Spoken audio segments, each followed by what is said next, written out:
Hey folks, it's Michael Prescott here. I thought I would do a slightly different mapping tutorial than I usually do.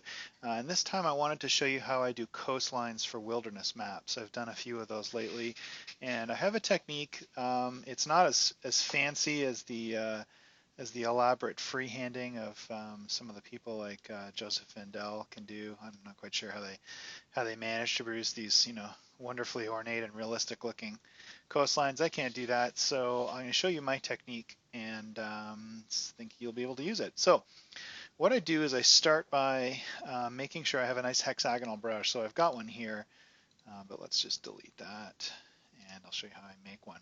So first things first, make a new document. So I'm going to make one just big enough for the tip of the brush. 300 by 300 is plenty. Create that. And the way I define the tip, it doesn't need to be very precise. It's not important that it's actually a hexagon. Just something like one. I'll just freehand this, close that up. And I'll grab my paintbrush tool, fill it with black. Excuse me. So there we go, got a hexagon. So then I go up into the edit menu and there's define brush preset. And this is my unmodified hex tip. I'm going to modify it and make a better one. I'll show you how to do that in a second, but let's go back to my original document, and I've got a layer here, and let's draw in black. You can see what it looks like. Okay, so that's not super useful. So let's change the brush settings. So here are my brush settings, and let's go to the brush tip shape.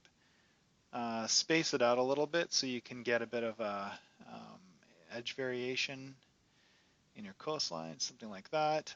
And then go to shape dynamics, turn that on, and then add a bit of angle jitter.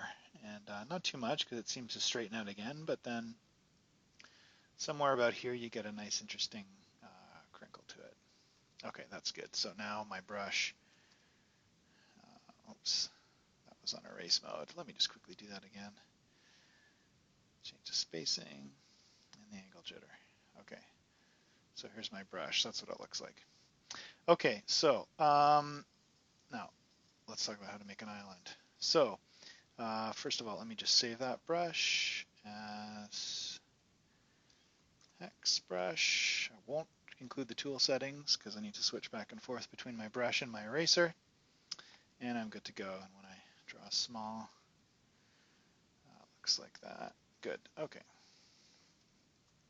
Clear that layer. Okay, so what do I do for my actual map itself? I have a solid color layer for water. You can use whatever color, obviously, and then I usually do one for land. So let's pick a nice basic, land plains color, not too saturated.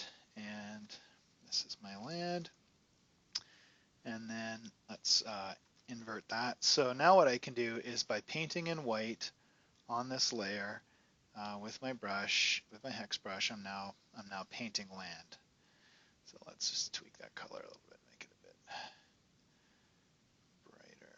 And this water should be a bit deeper and bluer, whatever. You can play with this as much as you like. Okay, so what we do is you take the hex brush and a decent size and you just lay down the basic shape of your islands. And islands, of course, are things poking out of the water. So there's usually some kind of continuity in the underwater shape. Maybe it's a ridge like in an archipelago, but for this example, we're just going to make some wacky island shapes.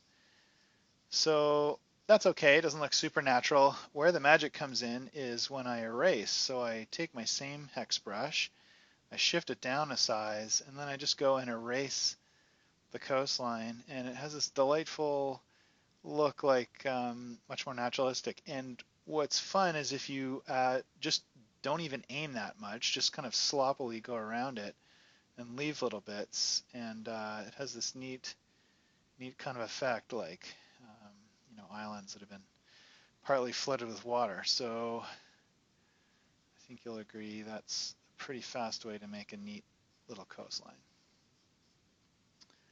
Let's do this bay here.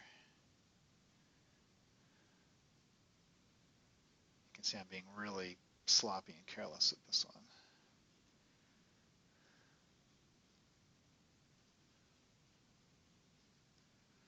There you go.